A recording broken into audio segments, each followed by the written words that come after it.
ተስፋ ከዋሽታ።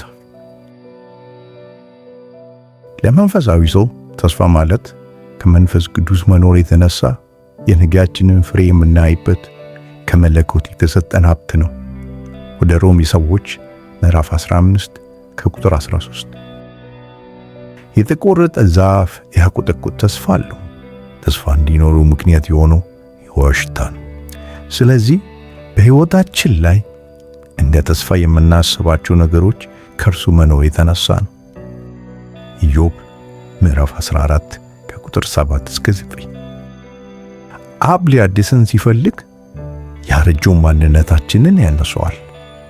በዚህ ውስጥ ተስፋ ያለው ሰው አዲስ ነገር ለማየትና በተቆረጠው ነገሩ ላይ መታደስ የሚታየው ሰው በእግዚአብሔር ሕልውና ውስጥ የሚቆይ ነው።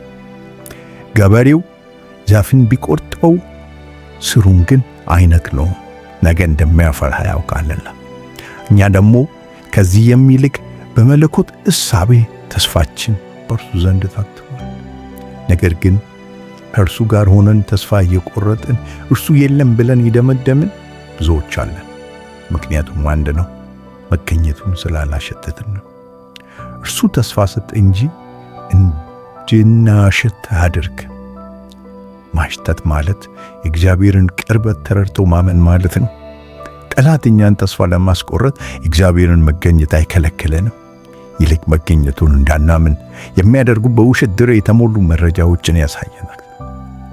ሳምራዊቷን ሴት ኢየሱስ ሁለተኛ እንዳትጠማ አንዴ የምታርፍበትን የጸና ተስፋ ለግሷት ሄደ። አምኖ በሕይወት መቀጠል ግን የእርሷ ምርጫ ነበር።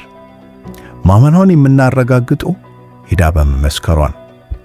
ዮሐንስ ወንጌል ምዕራፍ 4 ከቁጥር 13 እስከ 25 ባለው ውስጥ እናገኛለን። አንድ ነገር ስለመኖሩ የሚያረጋግጠው ሽታ ሲኖረው ብቻ ሳይሆን እኛ ፈቅጨን ስናሸተው ነው። አፍንጫችንን ይዘን የለም ማለት አይቻልም። ሌላ አያስፈልገንም። ከበጉ የሚወጣው የሕይወት ውሃ ብቻ እርሱ ለተስፋችን ምክንያት ሆኖልናል። ፍሬ ማፍራታችን አይቀሬ ነው። ምክንያቱም ፍሬያችን ያለው በዘላለም ተስፋ ከረጢት ውስጥ ስለሆነ። እምነትና ተስፋ ተያያዥነት አላቸው። ብዙ ካመነ ብዙ ተስፋ እናደርጋለን። በዛው መጠን ደግሞ በክርስቶስ ኢየሱስ ብዙ እናፈራለን።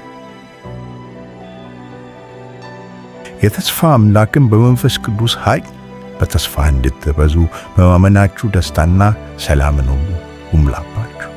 ወደ ሮሜ ሰዎች ምዕራፍ 15 ከቁጥር 13